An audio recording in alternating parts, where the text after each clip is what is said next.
Well, thank you, everyone. Thank you for coming tonight. Senator Coleman, thank you very much.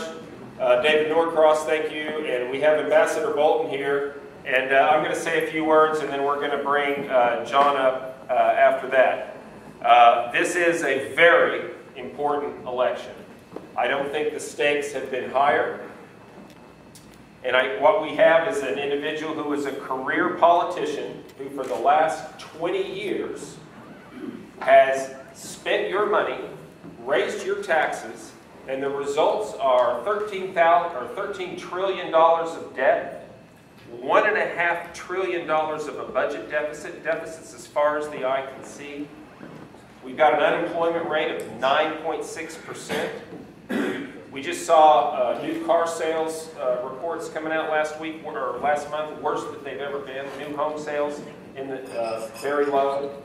We are not out of this recession. Now, my opponent the other night on Hardball said he didn't understand why people were so upset. The economy has recovered. I asked him in one of our debates, we've had 3 debates, I said, on what planet was that, Gene? Now,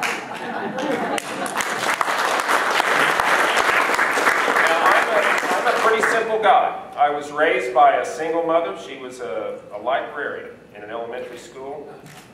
And I went to college, joined the Army, and for the last 24 years of my life, it's been my great honor to serve this country in uniform. And I hung up that uniform last year, but I'm still very committed to supporting and defending this Constitution and bettering this greatest of all nations.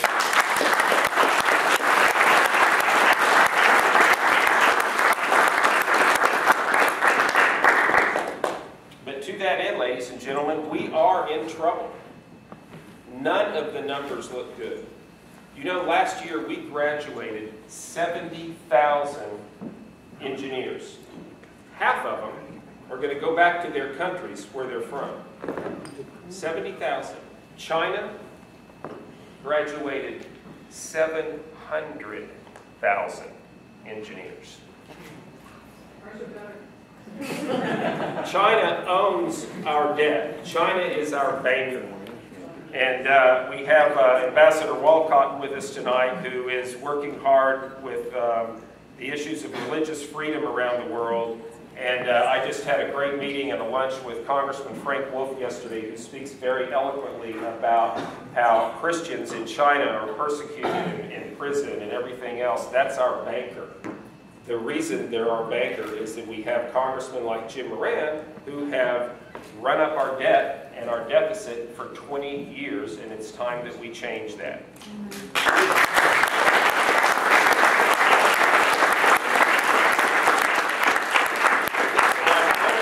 honestly proud to have you all here tonight, to have supporters like Ambassador Bolton, Senator Coleman.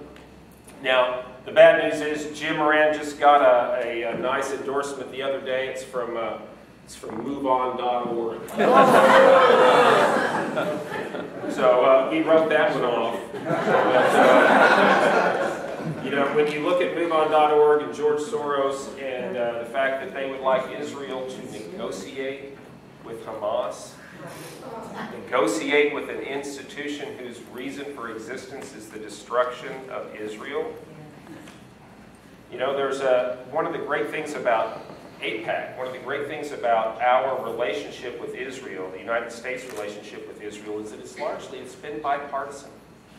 It's been bipartisan for so long, and recently there was a co-sponsored letter from Congress, co-sponsored by Congressman Eric Cannon, who's one of our hosts tonight, and Congressman Steny Hoyer, signed by the vast majority of congressmen. And it was a letter to the Secretary of State stressing Congress's strong and unwavering bipartisan support for the state of Israel. I'm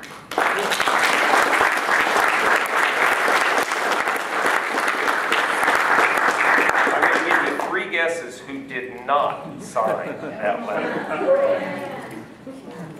So, and we all know Jim Moran's statements. We all know that Jim Moran doesn't get along with the Republicans. He called us the Taliban, by the way, which is an insult, I think, to any service member who's serving overseas.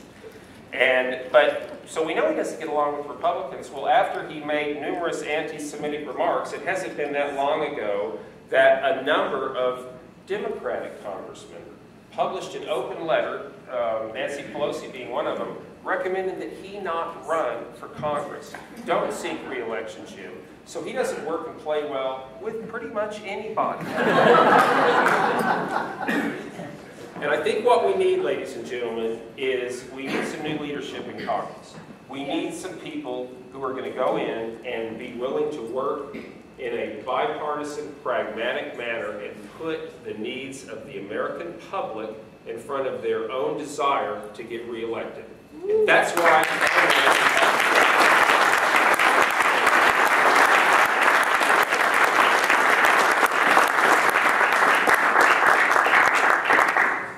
so let me just, before I wrap up and bring up Ambassador Bolton, I want to do a little important housekeeping here. We've mentioned Senator Coleman already, and Eric Cantor and David Norcross, who are hosting us tonight, Peggy Benzel, Robin Rowan, Matthew Buckholz, Mark Allen, and Joe McCain. Joe, where are you at?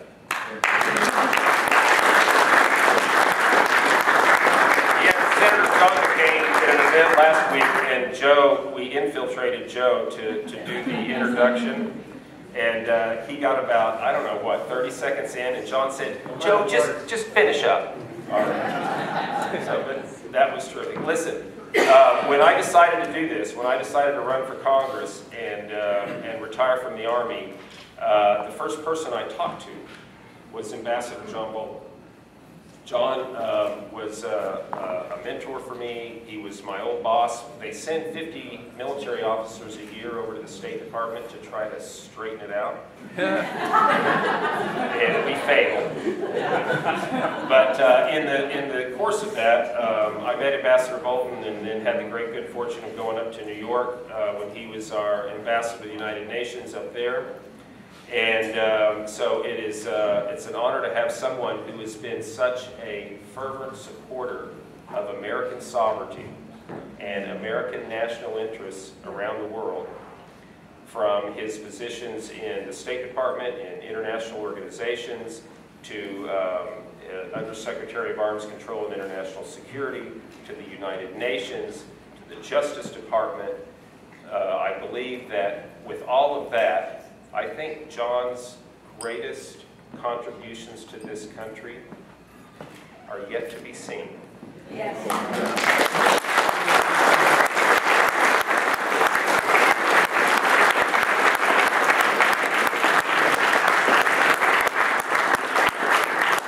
I want to bring John up, but I want to thank you all one more time for coming tonight, and I want to tell you that this year, in 2010, this race, we can win this race, and on November the 2nd, we can fire Jim Moran.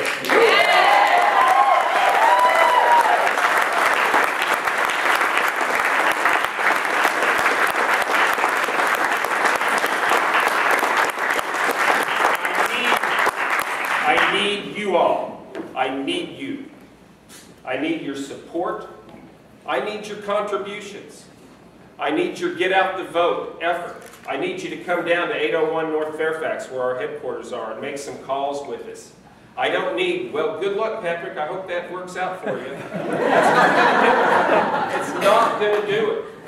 This is an important election. We can make a difference. We can get rid of in my mind, the worst congressman that is sitting in the House of Representatives, and restore a little dignity, honor, and character to the United States Congress.